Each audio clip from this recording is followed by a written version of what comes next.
Assalamualaikum warahmatullahi wabarakatuh.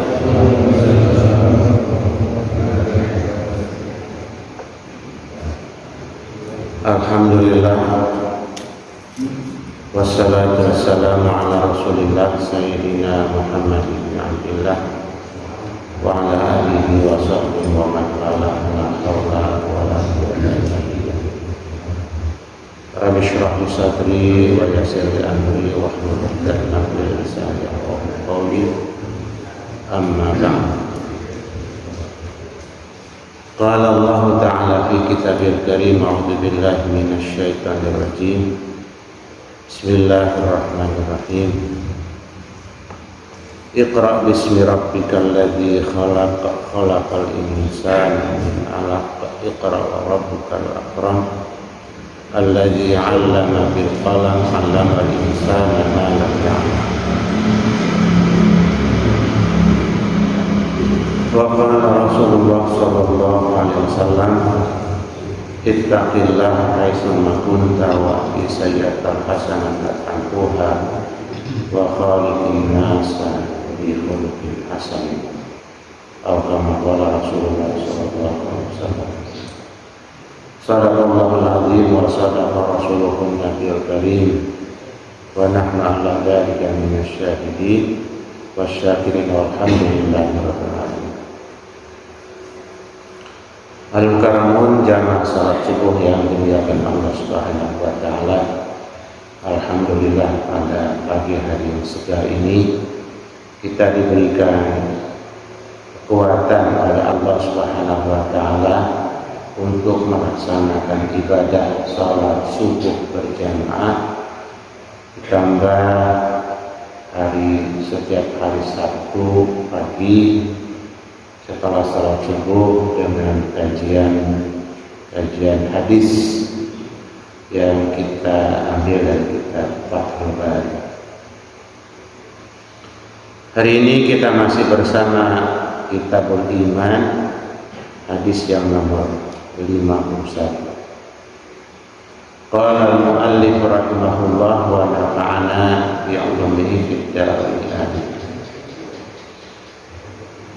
Babu haddatsana Ibrahim bin Hamzah qala haddatsana Ibrahim bin Sa'd an Salihin an Ibni Syihab an Ubaidillah an Abdillah anna Abdullah bin Abbas akhbarahu qala akhbarani Abu Sufyan anna Hiraqla qala lahu sa'altuka an hal yazidu am yanqusun fa za'amta annahum yazidun wa kadzalika al-iman hatta yatimma wa sa'altuka hal yarqadu ahadun sukhtatan li dinihi ba'da an yadkhula fi fa za'amta an la kadzalika al-iman inna tukhalitu basyasatuhu al-quluba la yasqatu ahadun.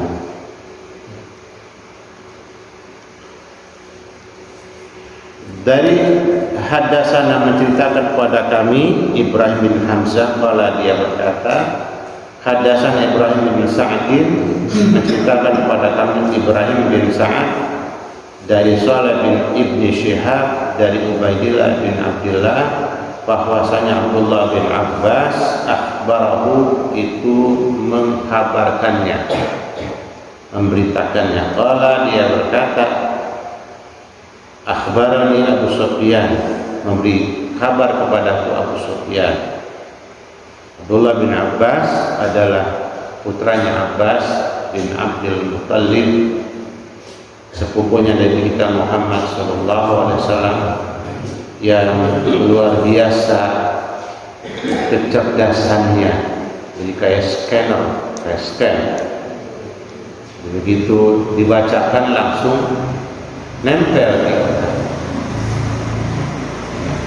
ayat-ayat Al-Quran yang dibacakan oleh Nabi di depan para sahabat. Setelah Nabi terima ke Abdullah bin Abbas, langsung nempel. Yang kayak gini boleh kita baca terus biografinya, agar kita mendapat berkah kecerdasannya. Kenapa? Karena memang subhanallah ada teman sekelas dengan anak saya, itu belajarnya biasa-biasa saja. Diperhatikan oleh anak saya. Ini anak saya pengen seperti dia pinternya. Kalau dia belajar sampai jam 12, saya jam 12 lewat. Kalau dia belajar saya jam 1, saya belajar jam 1 lewat, supaya bisa ngejar dia kan. Ternyata nggak bisa ngejar juga. Kecerdasannya luar biasa. Ya, subhanallah. Seperti ini Abdullah bin Abbas, salah satu sahabat Nabi yang sangat cerdas. Beliau kalau kemana saja Nabi pergi, beliau selalu diajaknya untuk mendampingi Nabi, membacakan ayat-ayat yang beliau nanti jelaskan yang terkait dengan tema dan judul yang dibahas oleh Nabi. Makanya beliau dijuluki, dikasih gelar Tarjumanul Quran. Beliau adalah seorang sahabat Nabi yang memang menjadi penterjemah Al-Quran. Luar biasa.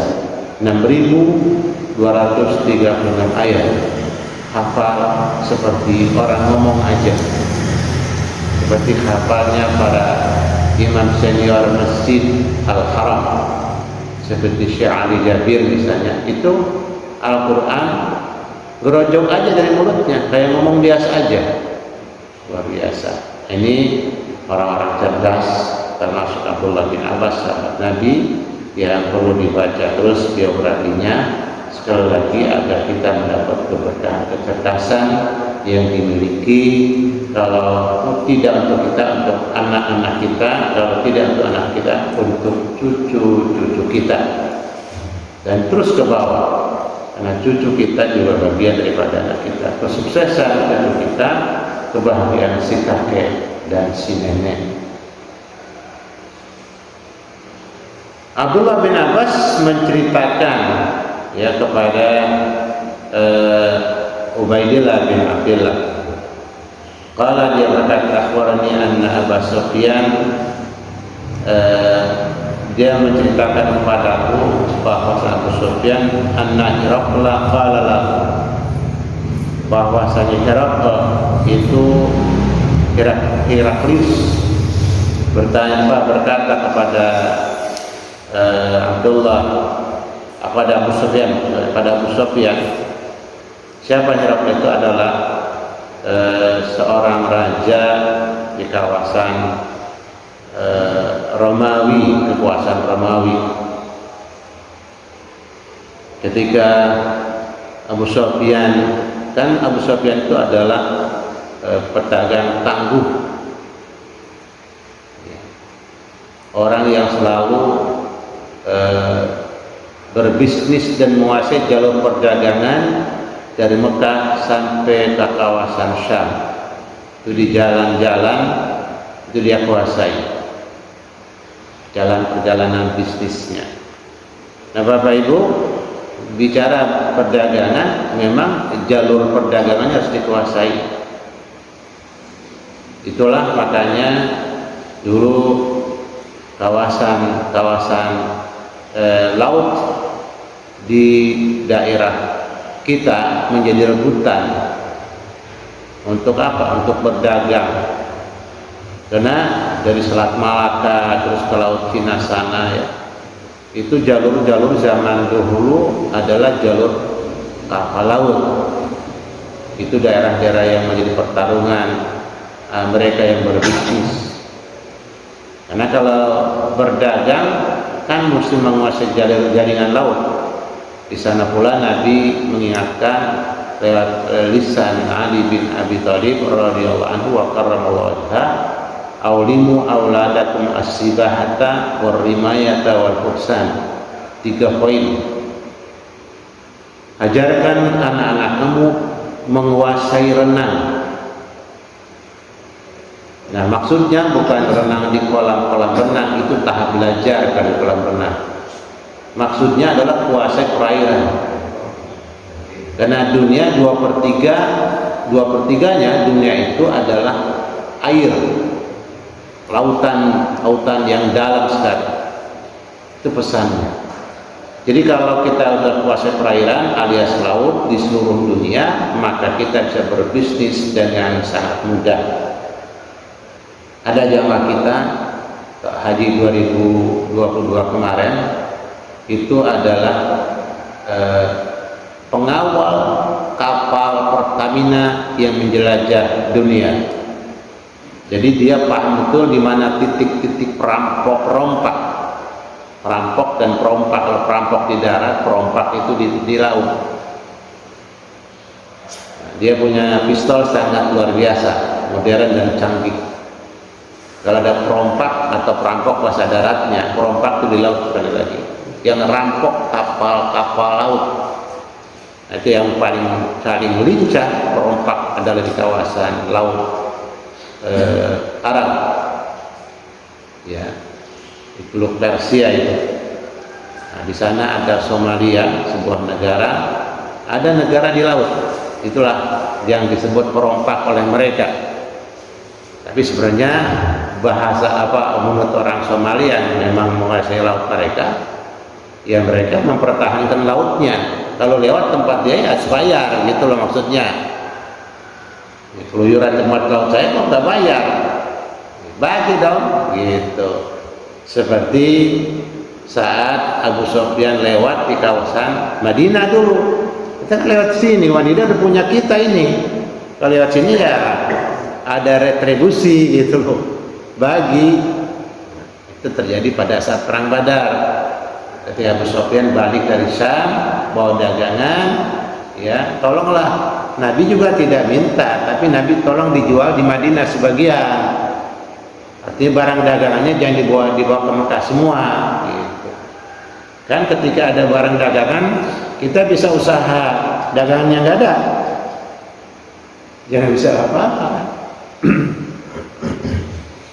Subhanallah, ini Ali bin Abi Thalib memberikan pesan kepada kita semuanya. Apatah lagi kita negara tahun 17.000 pulau semuanya dikelilingi laut. Tidak ada pulau yang namanya pulau kan pasti kiri kanannya laut, belakang depannya laut. Dan itu adalah kita punya negara. Dahsyat, indah, cantik, dan sangat luar biasa lautnya. Banyak sekali rezeki yang bisa didapatkan dari laut. Pesan ini hendaknya dijabarkan dengan belajar renang sampai dengan penguasaan perairan dunia. Tahapannya itu. Terus wal fursan war rimayata, ajarkan anak kita itu menombak dulu. Anak bangsa itu terutama yang muda-muda ini harus disesuaikan pada zamannya. Kalau zaman dulu kita di tahun 60-an masih belajar silat, masih belajar ilmu bela diri dengan guru ngaji, atau guru ngaji itu langsung kerja bersama-sama guru silat, sinergi kalau bahasa kerennya. Jadi kita dari masjid habis belajar Al-Quran terus nyari ke guru silat. Ada guru yang sekaligus merangkap guru ngaji dan guru silat. Nah, seperti banyak orang-orang tuan guru dari Betawi itu banyak yang habis ngajar Quran, habis ngajar kitab kuning, malam melarut di malam-malam terang bulan, mereka langsung keluar, ya, ke tengah-tengah lapangan luas atau di tengah hutan, di tengah-tengah pohon bambu. Ya, kami dulu sempat belajar dengan teman-teman di salah satu guru silat kita di tengah pohon bambu untuk melatih tangkap golok. Wah, keren banget. Ya, kalau bisa nangkap golok di suasana remang-remang terang bulan, nah itu baru dianggap lulus. Lempar golok, tangkap, terus patahin, Pak, trek. Nah itu baru dianggap lulus. Makanya ketika kami datang pertama kali ke Mekah, Orang-orang takut sama orang Indonesia, orang Arab takut. Kenapa? Itu masih terngiang dan terdengar di kuping mereka bahwa anak-anak Jawa, karena orang-orang Indonesia yang datang dari Pulau Sumatera, dari Pulau Jawa, dari Kalimantan, dari Sulawesi, dibilangnya orang Jawa tetap. Ya, karena Jawa itu pulau yang memang sangat terkenal dan sampai hari ini. Nah itu zaman itu kita masih menggunakan yang namanya silat. Nah, zaman sekarang di samping silat terus naikkan ilmu tentang bela dirinya. Ya, sekarang orang perang sudah pakai nuklir, pakai senjata canggih dan modern. Nah, anak-anak kita zamannya zaman itu. Ya kalau masih diajarkan silat, oke. Diajarkan naik kuda, iya bagus. Tapi mereka sekarang berperangnya tidak lagi menggunakan kuda, ya zaman dulu kuda, alat transportasinya. Nah, anak-anak kita sekarang masukkan kalau ada rezeki, ada uang, masukkan mereka ke sekolah penerbangan, ya, sehingga nanti bisa menggunakan transportasi udara dengan mudah. Ya Bapak terasa beda. Kita kalau bawa kendaraan yang bawa anak kita tuh rasanya lebih puas. Kalau Bapak naik pesawat, yang bawa pesawatnya anak Bapak, beda lah. Beda, cuman memang perlu berbiaya tinggi itu. Masuk sekolah penerbangan. Nah, rimayata itu di situ. Ya. Menombak dulu, sekarang di samping belajar nombak, belajar berkuda, belajar renang di kolam renang, tingkatkan ke yang lebih jauh. Bahkan orang-orang barat bukan sekedar renang, mereka membuat jalur transportasi laut luar biasa cantiknya. Ada pesawat lebih besar dari masjid ini Pak, kapal laut. Lebih besar dari kapal dan masjid ini. Bertingkat-tingkat. Ya Allah, subhanallah. Nah, itu pesannya tentang pesan Nabi tentang belajar renang dan belajar menombak. Nah sekarang kalau punya anak laki-laki, kemudian ada rezeki, kenapa tidak? Boleh dimasukkan ke sekolah-sekolah yang terkait dengan penguasaan transportasi udara. Ya.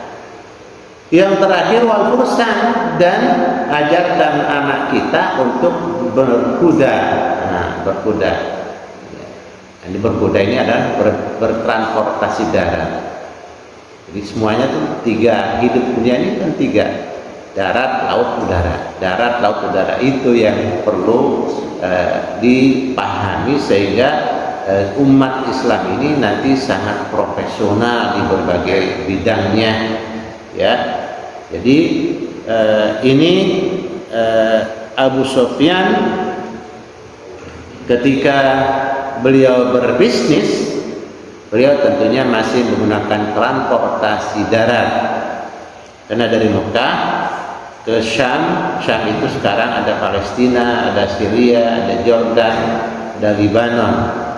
Ya, itu sebagian daratan Turisina juga bagian daripada Syam zaman dulunya. Nah, ini semua Bapak Ibu rahimakumullah, pesannya adalah bukan sebatas Abu Sufyannya, tapi Abu Sufyan adalah seorang tokoh ekspor dan impor, eksportir dan importir. Beliau jadi dari Mekah dia bawa dagangan ke Syam, kadang-kadang bawa perabotannya aja, mau belanja di Syam, dari Syam dia bawa dagangan untuk diperjualbelikan di Mekah, di Jeddah, dan di Madinah. Itu subhanallah. Nah, Abu Sufyan cerita bahwa ada seorang Raja Heraklius itu bertanya kepada dia, hal yazidun am yanqusun. Itu tentang siapa? Tentang pengikut Nabi yang dari hari ke hari terus bertambah. Ya. Makanya kalau memang ketika kita usaha dari hari ke hari ada perkembangan penambahan, istiqomah di situ, jangan ditinggalkan. Sudah di situ aja. Apa? Ya urusannya sederhana aja. Entah dagang ini, dagang itu. Kalau kelihatan tidak bergerak malah terus melepas alias tidak tumbuh, jangan di situ. Segera alih profesi di usia dini. Tapi kalau sudah usia di atas 40, ya nggak usah alih profesi lagi. Itu aja dulu tidak. Mungkin itu lagi pas kena musim hama saja. Tapi kalau di awal-awal bisa akan mencoba usahanya masih belum merintis usaha, kelihatan tidak bergerak, ya jangan terus dilanjutkan. Seperti ini ketika Heraklius bertanya kepada Abu Sufyan, kamu kan tahu benar tentang Muhammad bin Abdullah. Oh iya pasti, saya tahu banget orang keponakan saya dia. Keponakan saya. Tahu banget saya masa kecilnya dan seterusnya. Gimana masa kecilnya? Masya Allah, masa kecilnya jujur banget. Amanahnya bukan main. Gak pernah berbohong. Gak pernah gaul dengan anak-anak yang bandel dan nakal. Itu pernah yang saya sampaikan ketika dia lagi berada di tengah padang pasir sama kambingnya, Nabi Muhammad SAW bersama teman-teman pengembalanya. Kalau bahasa sekarang dengar ada suara ondel-ondel. Kalau zaman sekarang nih, Nabi Muhammad SAW di padang pasir juga ada yang namanya orang lewat dengan membawa musik, ya, sambil jalan menyanyikan sebuah lagu dan dengan alat musiknya, ya, untuk memberi semangat kepada unta dan kudanya. Nah, anak-anak yang lainnya itu pada langsung tinggalkan pengembalaannya, kambing dan untanya lari menuju itu. Nabi Muhammad juga sebagai anak kecil ingin juga lari. Begitu mau ikut lari, dia terjatuh seperti pingsan, padahal bukan pingsan, tapi dijaga oleh Allah untuk tidak melihat yang model kayak gitu. Itu ponakan saya luar biasa, dari mulai kecil luar biasa, terjaga benar dari hal-hal yang tidak baik, dan Masya Allah sangat jujur. Oh gitu ya. Terus pengikutnya setelah dia menjadi Rasul, bagi Nabi dan Rasul, gimana pengikutnya dari hari-hari? Itu yang luar biasa. Muhammad Rasulullah dari hari ke hari pengikutnya terus tambah. Itu Heraklius itu kan emang raja yang banyak paham tentang Injil dan Taurat. Ya, dia karena berinteraksi dengan para pendeta dan para tokoh Kristen, tokoh Nasara di kawasan Syam, di kawasan Romawi. Oh, bertambah zaman Yazidun. Kau bilang mereka terus bertambah pengikutnya. Itu dari mulai 1, 2 terus tambah. Nanti kalau kelihatan ada penambahan dari pekan ke pekan, minggu ke bulan ke bulan, Bapak usahanya kelihatannya akan tumbuh dan berkah. Teruskan. Tapi kalau tidak tumbuh malah berkurang, ini segera digeser. Wa kadzalika iman, demikian pula iman. Nah, iman itu bisa bertambah terus, Pak. Bisa bertambah terus dengan catatan dia terus diberikan hukum. Jangan dibiarkan. Sama dengan usaha dakwah Nabi, terus dia nggak pernah bosan untuk menyampaikan ayat-ayat dan hadis-hadis, dan ini pupuknya iman. Untuk itulah makanya jangan sampai terlepas kita dari qiraatul Quran, baca Quran harian. Kenapa? Supaya iman kita terus tumbuh besar, kokoh, kuat dan kuat. Nah, kalau imannya kuat, ideologinya kuat, maka dia akan jadi orang yang pemberani dan dahsyat. Tidak akan pernah takut menegakkan amar ma'ruf nahi munkar, dan tidak pernah takut dengan tantangan dan rintangan sebesar apapun. Sebesar apapun dia tidak akan pernah takut. Kenapa? Innallaha ala kulli syai'in qadir. Sesungguhnya Allah Subhanahu wa taala Maha kuasa atas segala sesuatu. Nah dari situ nanti minta kekuasaan kepada Allah, kemampuan kepada Allah untuk menaklukkan apa yang dihadapinya. Makanya sering kita sampaikan ketika kita berkunjung ke orang yang sakit, Bapak, Ibu, sabar, tahuran insyaallah akan menjadi pembersih insyaallah. Kemudian yakini Bapak, Ibu bahwa penyakit Bapak itu tidak ada apa-apanya ditimbang kekuasaan Allah. Makanya berobat ini bentuk ikhtiar kita aja, tapi yang menyembuhkan bukan obat dan bukan dokter. Ingat kepada Allah, wa idza maridtu fa huwa yashfin, kalau aku sakit Allah yang menyembuhkan aku, begitu. Nah, orang-orang yang beriman itu tidak pernah stres dalam kondisi apapun, karena dia punya Allah yang maha kuasa, yang maha diraja, yang maha mengetahui, yang maha memberikan pertolongan, yang maha memberikan bantuan, dan seterusnya. Makanya wiridan orang tua kita mah Pak Haji Jamil ya lengkap. Itu ketika mau di ujung, Allahumma la mania lima a'taita wa la mu'tiya lima mana'ta wa la radda lima qadaita. Ya Allah, tidak ada yang bisa mencegah kalau Kau akan berikan. Tidak ada yang bisa mencegah siapapun orangnya, walaupun mereka punya kekuatan uang, kekuatan kekuasaan, kekuatan segalanya, dia tidak bisa mencegah kalau Allah akan berikan pada seseorang apa? Ya bisa apa saja. Tentang kekuasaan, tentang ilmu, ya, tentang kewibawaan, nggak bisa dibendung oleh siapapun. Emang Allah akan berikan pada dia. Mau bagaimana? Ayo bendung dah. Jangan dengan ente yang banyak dan kekuasaan ente yang sedang kuat, bendung dah. Nggak bisa. Ya, itu bentuk usaha ente aja itu. Tapi Allah tadi itu yakin. Nah disitulah wirid kita, wiridan kita. Jadi kita udah punya wirid, punya mental, jiwa yang kuat. Wala mu'tiya lima mana'ta, dan tidak akan bisa orang memberikan sesuatu kepada seseorang di mana engkau mencegahnya, mencegahnya, tidak akan bisa. Mau diajarkan apa saja kalau Allah nggak kasih, itu ilmu nggak masuk Pak. Tapi ada anak-anak cerdas, itu kadang-kadang dikumpulkan di kelas, satu kelas anak cerdas, itu gurunya malah dikasih guru-guru yang biasa aja. Ya, gak diajarin dia udah bisa. Ya, setiap dia dengar sudah masuk. Belum baca sudah tahu dia. Kenapa? Memang kecerdasan.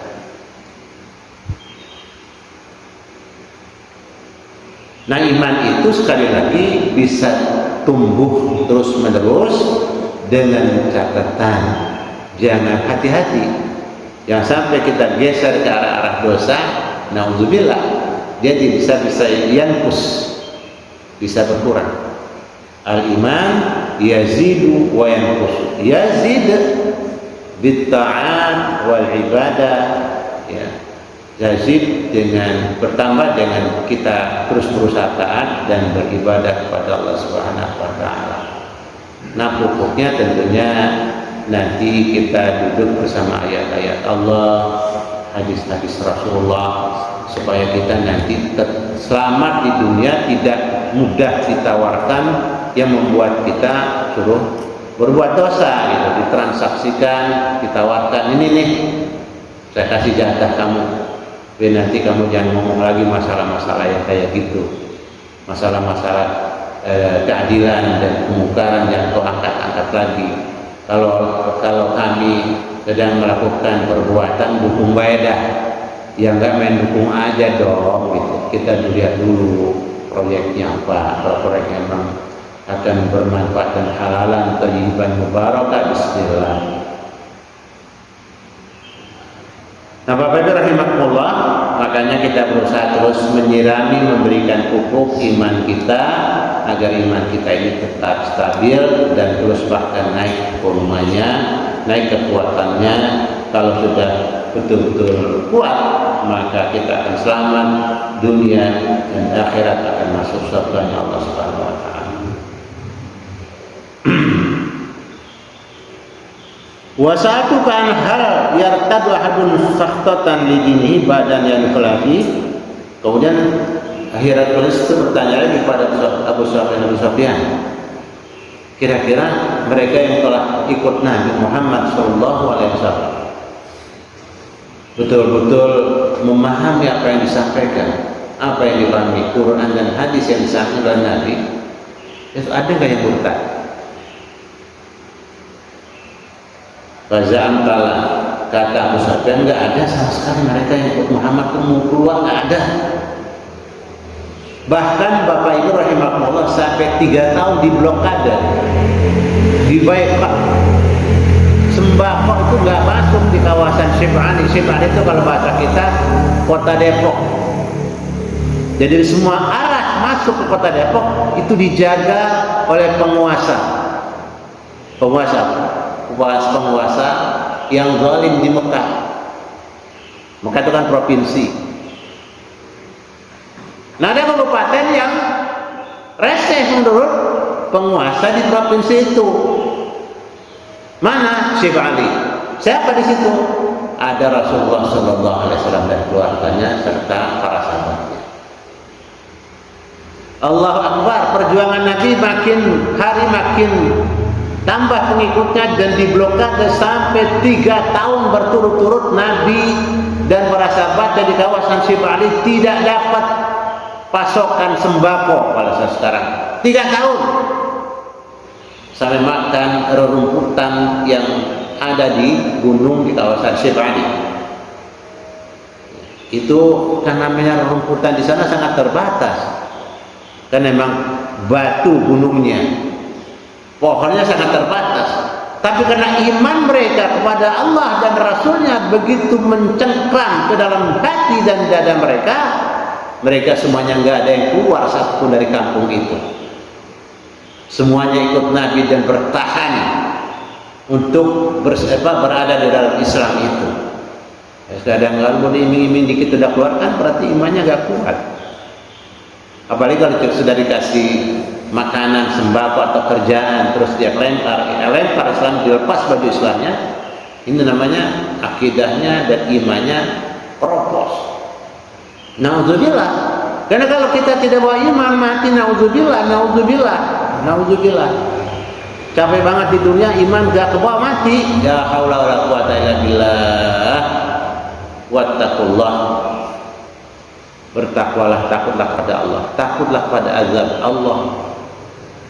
Subhanallah, subhanallah. Nah, ini harus dijaga betul. Di situ kita baca sosok para sahabat dan kenapa kok mereka bisa sampai begitu kuat 3 tahun tidak makan, kelaparan total. Yang mereka makan hanya rumput-rumput yang kering, bahkan sampai batang-batang kayu yang tumbuh di padang pasir yang kering-kering itu dimakan.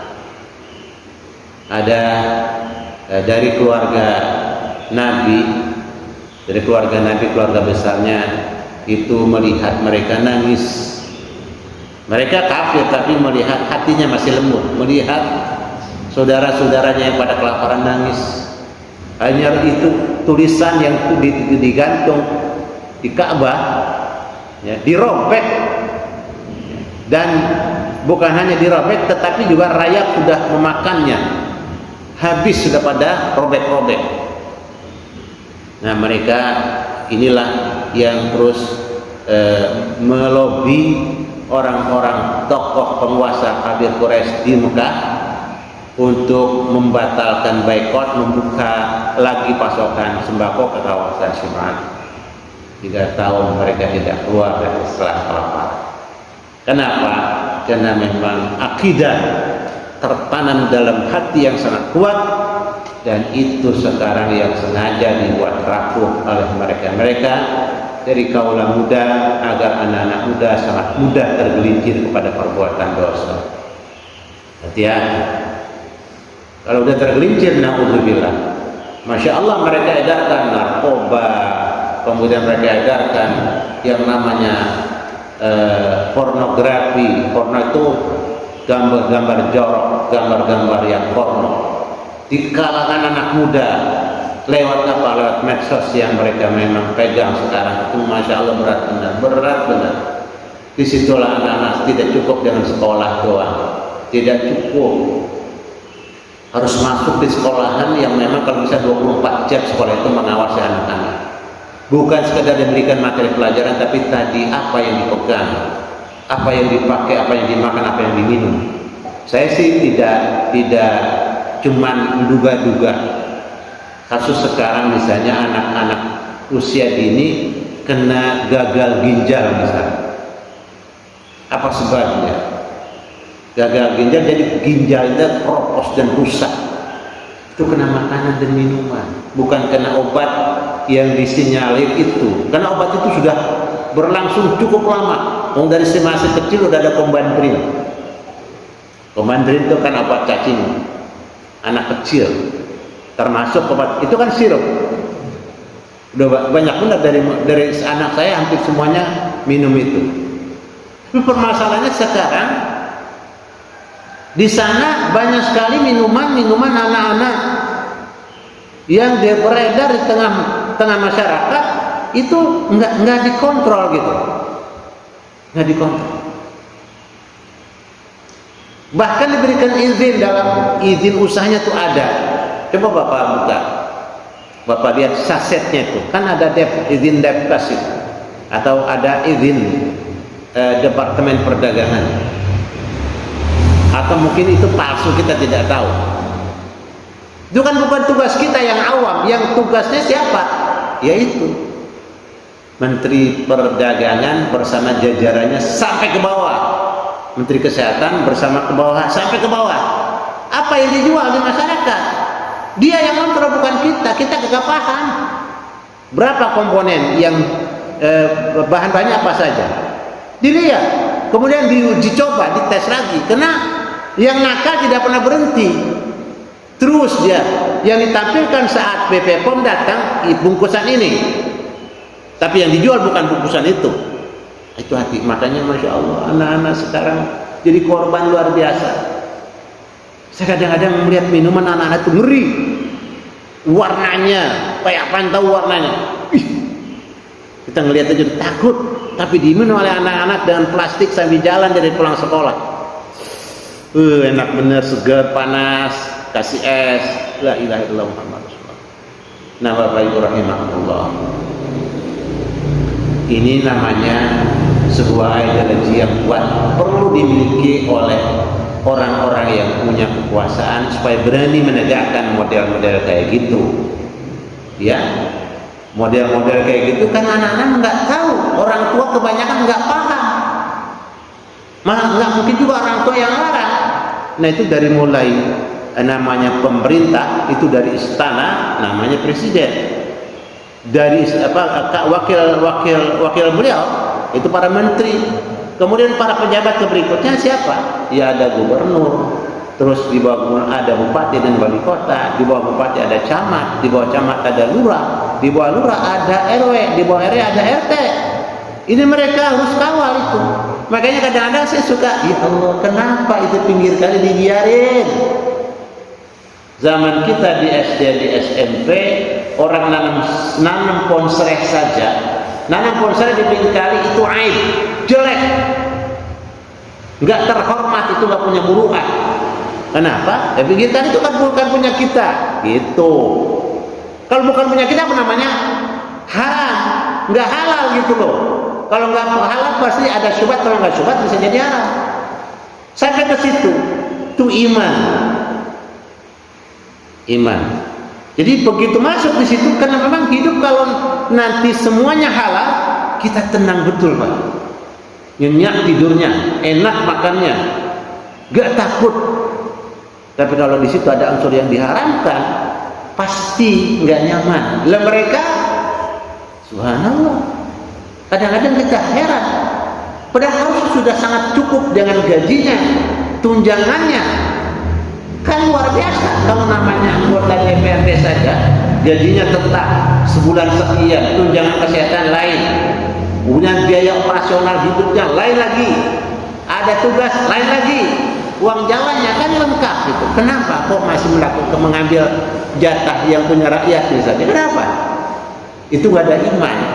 Dia bersekongkol di tempat, di ruangan tertutup sesama grupnya, kemudian dia dipikir tidak ada malaikat raqib dan atid. Imannya habis itu. La yasriku syarik hina yasriku wa huwa mu'min. Orang yang korupsi tidak pernah bisa korupsi kalau dia beriman.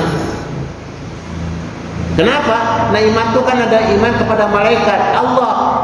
10 malaikat Allah itu tidak pernah tertidur, bekerja 24 jam. Yaf'aluna ma yu'marun, mereka bekerja, tidak pernah melanggar perintah Allah. Enggak pernah. Nah, malaikat raqib atid kan ada. Kenapa? Lebih daripada CCTV, CCTV itu masih bisa dibuang. Ada tim buang CCTV, CCTV. Ada tim yang tugasnya dulu, nanti kalau ini kita operasi lu yang buangkan CCTV itu. Kalau nggak matiin. Lah masa CCTV bisa mati bareng semuanya? Kan nggak bisa. Nah, begitu. Emang ada yang matiin, kalau nggak ada yang buang. Nah, kenapa itu dilakukan? Karena tidak ada iman kepada malaikat Allah yang namanya Raqib dan Atid. Tidak beriman kepada Allah yang Maha Basir, Maha Alim, Maha mengetahui, Maha melihat, Maha mendengar. Allah tahu banget apa yang kita kerjakan. Makanya itu yang Herakles merasa luar biasa hebatnya pengikut Nabi Muhammad SAW. Bapak, orang-orang di luar sana itu takut banget kalau melihat bapak-bapak pada sholat. Jamaah di Masjidil Haram itu bisa kompak seperti itu kalau mereka butuh waktu untuk pelatihan itu 3 tahun. Tapi dengan takbir Allahu Akbar semuanya tangannya di atas Allahu Akbar. Itu ada iman. Ruku ikut semuanya ruku. Ini perlunya iman terus dipupuk. 13 tahun Nabi kita Muhammad SAW terus mengirangi masalah iman, ditambah lagi di Madinah dengan syariat, dengan ibadah. Nah, ibadah itu prakteknya, iman itu adalah ideologinya. Jadi dengan ideologi yang kuat, maka semuanya jadi ringan walaupun berat. Semuanya jadi gampang walaupun sulit. Kenapa? Karena dia paham betul ada Allah yang akan membukakan kesulitan ini. Ada Allah yang akan memberikan kekuatan, menaklukkan ini. Bayangkan Pak, di zaman Muhammad Al-Fatih itu kan kekuasaan yang namanya Bizantium, Konstantinopel luar biasa, sangat kuat. Secara teori tidak bisa diruntuhkan dan tidak bisa ditaklukkan. Umar bin Khattab tidak bisa waktu itu, semua orang-orang ingin menaklukkan 2 kerajaan raksasa. Tapi Umar bin Khattab bisa menaklukkan 2 kerajaan raksasa. Ada pada iman. Ada iman kepada Allah yang Maha Kuasa, Allah yang Maha Diraja, bukan manusia. Minta kepada Allah, sudah selesai. Nah, kesulitan apa sih yang kita hadapi? Kok udah stres duluan? Jangan stres. Semuanya Allah yang kasih. Kalau Allah yang kasih, pasti Allah kasih jalan keluarnya. Makanya semua penyakit itu ada obatnya, kecuali penyakit menuju kematian. Nah, kalau dia sakit jangan putus asa, berobat aja. Obat tidak mesti yang mahal. Begitu. Obat bisa jadi sangat murah, ada di samping rumah kita. Bismillah, nggak usah agak murah kan? Tanamannya di bawah ember butut, tumbuh. Nah, sariawan yang memang menuju kita masih berikan kesempatan sehat dan masih ada panjang umur, ya sehat. Ada orang yang bilang penyakit gula itu tidak bisa disembuhkan, kata siapa? Ada kok. Banyak orang yang sehat dan kembali normal, kembali kelihatan tampil kuat, padahal gulanya itu sudah sampai pada titik yang kritis banget. Kenapa? Kita bilang sama beliau, ini penyakit Allah yang kasih, minta semuanya sama Allah. Likulli da'in dawa, begitu kata Rasulullah SAW. Maka minta ya, kalau memang kita masih ada umur, diberikan ajar kita. Itu tadi penyakit yang dikasih apa? Itu bentuk ujian dan bentuk pembersihan dosa-dosa kita. Cuman setelah sembuh jangan ngeyel lagi sama Allah gitu. Udah sembuh ngeyel lagi sama Allah. Ya, bandel lagi ya wis. Alhamdulillah kasih sembuh, berarti nasi dikasih peluang untuk berbaik-baik, untuk beribadah kepada Allah Subhanahu wa taala. Nah, ini luar biasa imannya para sahabat. Sekali lagi kita perlu membaca biografi mereka agar kita nantinya subhanallah akan selamat di dunia dan di akhirat, masuk surga. Nah, di sanalah salah satu sahabat Nabi yang luar biasa, ya. Saya baca biografinya berulang kali, Abu Ubaidah ibn al-Jarrah, Gubernur Umar bin Khattab ketika berada di Syam. Insya Allah Abu Ubaidah bin Jarrah luar biasa. Karena keyakinan, keimannya, ya, itu ketika Umar bin Khattab mengirim uang untuk keperluan pribadinya Abu Ubaidah bin Jarrah, karena Umar ketika kunjungan ke kawasan Syam mampir di rumahnya punya tikar robek-robek. Itu dikirim uang, kata Umar, ini kasihkan kepada Abu Ubaidah untuk beli peralatan rumah tangga, jangan begitu, saya malu, dia sebagai staf saya, ya. Loh, Umar bin Khattab datang pakai keledai, maka saya mau beli besi, kan nggak mungkin. Nah, akhirnya Abu Ubaidah uang yang dikirim yang atas nama untuk dia dikasih kepada rakyat semuanya. Habis sholat subuh dibagi-bagi, langsung diamplopin bahasa sekarang, ya. Kan datanya lengkap, Pak. Orang-orang yang di masjid itu harus ada datanya lengkap. Muzaki, mustahik, lengkap. Siapa muzakinya? Si Anu. Siapa mustahiknya kan? Lihat mana datanya, ambil, panggil, kumpulin, langsung kasih saya. Nah, sampai pulang istrinya, mana kita jaga kita? Aduh, habis ya. Ya Allah, gimana? Kok gak dijaga? Ya insya Allah, Allah kasih. Allah kasih. Kalau kita berbuat baik, Allah akan berikan kebaikan lagi kepada kita. Begitu yakinnya dan iman seorang Abu Ubaidah bin al-Jarrah kepada Allah Subhanahu wa taala, dan istrinya pun tidak cengeng. Gimana sih ngomongnya? Ya Allah, memang abang baik banget, Bang. Luar biasa. Jadi kenapa? Ya yakin kalau kita berbuat baik, Allah akan balas kebaikan itu berlipat ganda. Makanya beliau tidak ada problem dengan kehidupan yang sederhana itu. Wa kadzalika man hina tukhaltul basyatatul quluba la fatuhu ahadun. Kalau iman sudah tertanam dalam jiwa, dalam hati kita yang dalam, maka kita tidak akan pernah emosional apapun, ya, tidak pernah kita bisa terjerumus jauh dan terpleset jauh. Kalau kesalahan sekali-sekali itu hal yang biasa dan normal.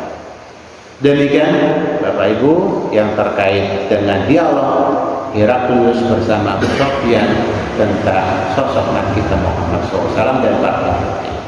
Akhirnya kita sampai di sini, kita ucapkan alhamdulillahirabbil alamin. Kita beristighfar, astagfirullahaladzim, astagfirullahaladzim, astagfirullahaladzim, dan kita tutup dengan doa kafaratul majlis. Subhanakallahumma wa bihamdika asyhadu an la ilaha illa anta astaghfiruka wa atubu ilaik. Billahi taufiq wal hidayah. Assalamualaikum.